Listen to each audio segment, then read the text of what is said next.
Bonjour ou bonsoir à toutes et à tous, bienvenue dans ce nouvel épisode des sombres histoires de l'art. Aujourd'hui nous allons continuer notre découverte d'œuvres d'art étranges, ou plutôt macabres. Les œuvres d'art que nous allons étudier aujourd'hui sont tout à fait particulières. En effet, nous avons un rapport extrêmement personnel avec elles.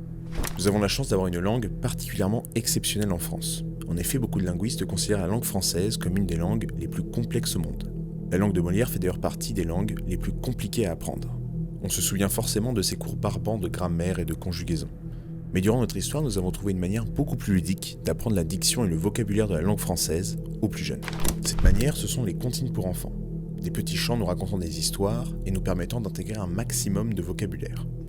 Pour beaucoup, les comptines pour enfants sont d'ailleurs notre premier rapport à l'art. Au cours de notre enfance, on a appris de nombreuses comptines différentes. Et ce qui est exceptionnel, c'est que bien des années plus tard, on peut encore les chanter par cœur. Et je suis même certain que beaucoup d'entre nous n'oublieront jamais les paroles de ces chansons. Elles font donc intégralement partie de notre patrimoine personnel. Mais comme vous vous en doutez, si j'ai aujourd'hui choisi de traiter ces œuvres dans cette émission, c'est qu'elles ne sont pas si innocentes que cela. Entre torture, sexe et meurtre, vous allez aujourd'hui découvrir la face cachée des comptines pour enfants. Vous êtes sur la chaîne Macrédit, et aujourd'hui je vais gâcher votre enfance dans le 5e épisode des sombres histoires de l'art.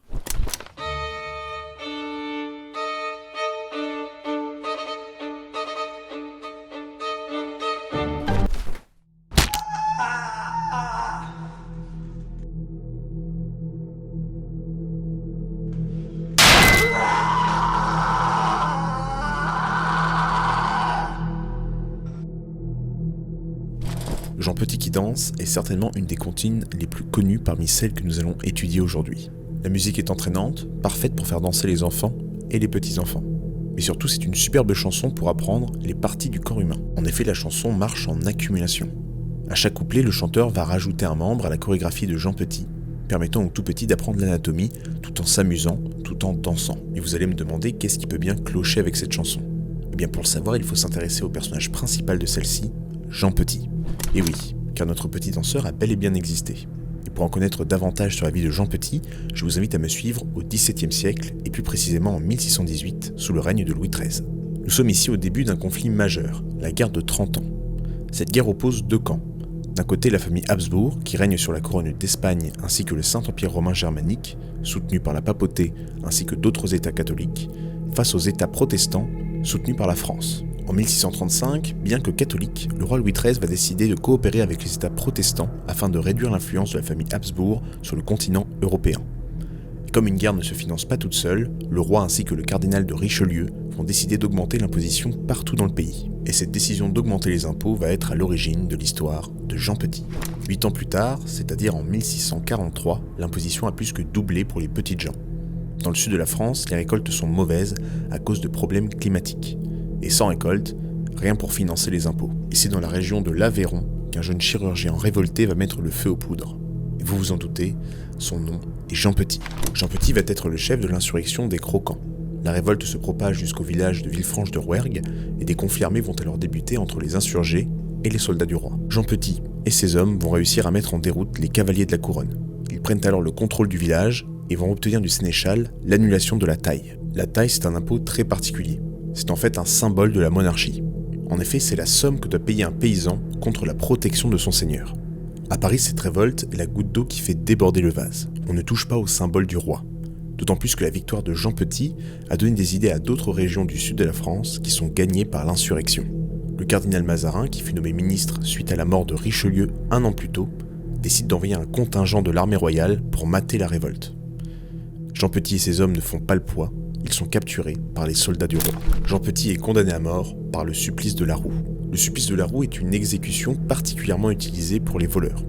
Le condamné est placé sur une roue et le bourreau lui assène une dizaine de coups à l'aide d'une barre en fer. Une fois que les membres sont rompus, on enchevêtre les bras et les jambes du condamné à travers la roue. On place ensuite la roue sur un mât afin que le seigneur puisse juger les derniers instants du supplicié. Il faut savoir que la plupart du temps, les personnes meurent avant les 2 dernières étapes. Et c'est le cas de Jean Petit. On raconte qu'il s'avance sans peur près de l'instrument de torture, et on l'attache alors à cette funeste roue. Le bourreau débute son œuvre en frappant les parties intimes de Jean Petit, et il abat ensuite la barre de fer sur les jambes, les pieds, les bras, les mains et les doigts. Ainsi danse Jean Petit.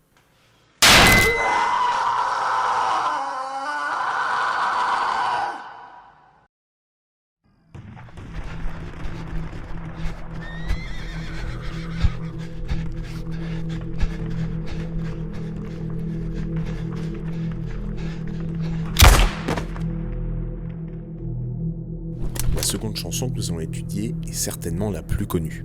En effet, qui ne connaît pas Une souris verte? Cette comptine raconte la balade d'un enfant faisant la rencontre d'un animal plus que singulier, une souris de couleur verte. Après avoir attrapé la petite créature, le bambin va alors la montrer aux adultes, et ceux-ci vont lui décrire un procédé étrange afin de la transformer en escargot. Eh bien sachez que cette histoire fait encore référence à l'histoire de France. Pour cela, revenons au XVIIIe siècle, dans un instant très particulier de la Révolution française, les guerres de Vendée. Je tiens à vous préciser que je vais volontairement simplifier ce conflit qui est déjà très complexe. Pour avoir plus d'informations sur les guerres de Vendée, je vous invite, après avoir regardé cette vidéo, à visionner l'épisode qu'a fait Nota Bene sur le sujet. Cette guerre civile s'est déroulée entre 1793 et 1796.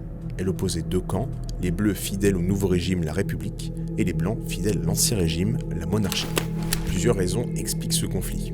En effet, la jeune République française fait face depuis plusieurs années à une coalition européenne royaliste qui souhaite remettre la famille Bourbon sur le trône de France. En plus de cela, la coalition espère renverser la République, car les idées démocratiques et libérales commencent à faire leur petit bout de chemin un peu partout sur le continent. Pour se défendre, la France a besoin d'enrôler de nouveaux volontaires pour regonfler les rangs de son armée. Problème, un des territoires où l'on réquisitionne le plus se trouve être la Vendée. En plus de cela, quelques années plus tôt, les prêtres français qui n'ont pas prêté serment d'allégeance à la République ont été destitués de leurs fonctions. Le problème, c'est que de nombreux prêtres vendéens ont dû quitter leurs fonctions, ce qui n'a pas du tout plu à la population. C'est donc le recrutement trop important, ainsi que l'éviction des prêtres vendéens, qui va être à l'origine de l'insurrection dans la région. Les guerres de Vendée est un épisode très douloureux de l'histoire de France. Les conflits furent extrêmement brutaux et de nombreux crimes de guerre furent commis. En plus de cela, les deux armées sont totalement désorganisées, les généraux de chaque camp rivalisant afin de savoir qui va obtenir la gloire de cette guerre. Maintenant, je vous propose de vous intéresser à un événement des guerres de Vendée qui va tout particulièrement nous intéresser. À la fin d'année 1793, le conflit stagne. Les forces vendéennes se sont retranchées et appliquent une tactique de guérilla. Pour répondre à ce problème, le général Louis-Marie Turreau va alors créer les célèbres colonnes infernales. Ce sont des colonnes d'infanterie mobile qui ont pour objectif de brûler les villages, traquer et exécuter tous les suspects. Ces colonnes de guerre vont se rendre coupables de nombreux crimes de guerre. Entre viols, pillages et massacres, la liste est longue. Mais c'est ici que débute l'histoire de notre petite souris. Il faut maintenant que je vous parle de l'uniforme des soldats vendéens. Pour l'instant, ils étaient représentés par la couleur blanche, qui est le symbole de la monarchie, mais en réalité, les tenues vendéennes étaient vertes. La comptine Une souris verte raconte en réalité la traque et la torture d'un soldat vendéen par des soldats républicains. Le vert, une souris verte qui courait dans l'herbe, correspond à la fuite de celui-ci. Je l'attrape par la queue, je la montre à ces messieurs. Ce vert symbolise la capture du soldat vendéen. Un soldat bleu réussit à lui mettre la main dessus, et il présente ensuite sa prise à ses camarades républicains. Et je pense que vous devinez la suite avec le vert, ces messieurs me disent « trempez-la dans l'huile ». Mais sachez qu'il existe une référence cachée avec cette phrase « trempez-la dans l'eau, ça fera un escargot ». Cette phrase fait en réalité référence au massacre de Nantes. En 1794, les geôles de la prison de Nantes sont pleines. Un envoyé de la République va alors décider d'exécuter un maximum de prisonniers pour vider les cellules. Les détenus vendéens sont alors noyés dans la Loire. On les attache deux par deux avant de les mettre sur une barque. Et une fois que la barque est assez loin, on la coule. Je vous laisse ensuite imaginer l'état des corps, complètement gonflés par l'eau, semblable à un escargot, tout chaud.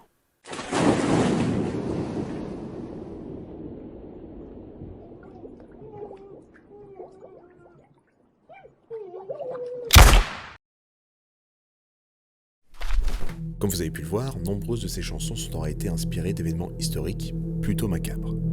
Alors je vous rassure tout de suite, cela ne vous empêche absolument pas de les transmettre à vos enfants et petits-enfants. Ces comptines restent de très belles chansons qui ont perdu tout leur sens aujourd'hui, et elles permettent encore d'apprendre parfaitement le langage. Les deux comptines que nous avons étudiées aujourd'hui ont pour thème la torture ou le massacre. Mais sachez qu'il y a de nombreuses chansons avec d'autres thèmes tout aussi intéressants, comme par exemple la sexualité.